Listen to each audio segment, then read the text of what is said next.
کلمۃ التوحید لا الہ الا اللہ، جس توحید کے لیے اللہ عز و جلال نے انبیاء کو بھیجا، جس توحید کے بغیر انسان کی نہ دنیا میں نجات نہ آخرت میں نجات، جس توحید کو عام کرنے کے لیے انبیاء کو مبعوث کیا۔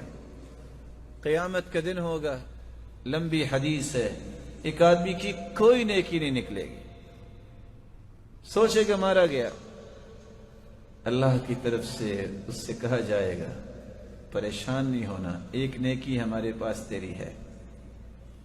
اللہ وہ کون سی نیکی ہے؟ فرشتہ اس وقت لے کے آئے گا، کیا لے کے آئے گا؟ ایک بطاقہ، ایک چھوٹا سا کارڈ لے کے آئے گا، اس پہ لکھا کیا ہوگا؟ لا الہ الا اللہ۔ اس بندے نے لا الہ الا اللہ کہا، اس کے تقاضوں کو پورا کیا۔ وہ پھر سوچے گا اتنے گناہوں کے انبار اور لا الہ الا اللہ توحید کا کلمہ، اس کا موازنہ کیسے کریں گے؟ فتوضع البطاقہ فی کفہ وتوضع السجلات فی کفہ، سارے برائیوں کے رجسٹر ایک پلڑے میں، جب اس کارڈ کو دوسرے پلڑے میں رکھا جائے گا تو ساری برائیوں کے وہ رجسٹر اٹھ جائیں گے۔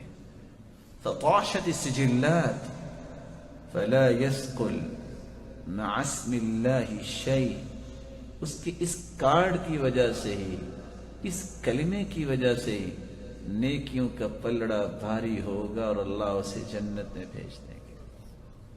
میں آپ سے گزارش کروں گا زندگی کے اندر توحید میں کوئی فرق نہ آنے دینا۔ اور حدیث کیا کہتی ہے؟ وَإِن قُطِعْتَ أَوْ حُرِّقْتَ، تمہارے ٹکڑے کر دیے جائیں، تمہیں جلا دیا جائے، توحید پہ کوئی کمپرومائز نہیں ہے، کوئی کمپرومائز نہیں۔ توحید ہی تو میرے اور آپ کی دنیا اور آخرت کی کامیابی کا راز ہے، اور یہ بات سمجھنی چاہیے جو قرآن نے کہہ دی ہے، الذین آمنوا ولم يلبسوا ایمانهم بظلم اولئک لهم الامن وهم مہتدون، جو ایمان لانے کے بعد شرک کی آمیزش نہیں کرتے، اپنی توحید کو خالص کرتے ہیں۔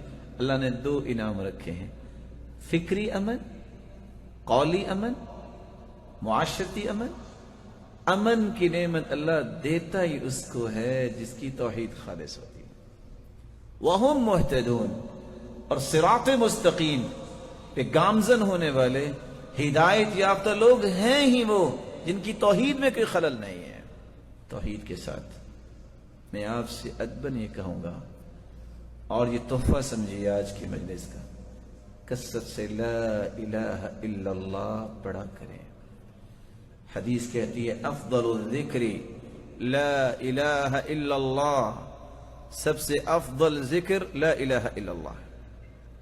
اور رسول اللہ صلی اللہ علیہ وسلم نے فرمایا ان قول لا الہ الا اللہ تدفع عن قائلها 99 من البلاء ادناها الہم، جو کثرت سے لا الہ الا اللہ کہتا ہے 99 بلائیں اللہ عز و جلال اس کی دور فرما دیتے ہیں۔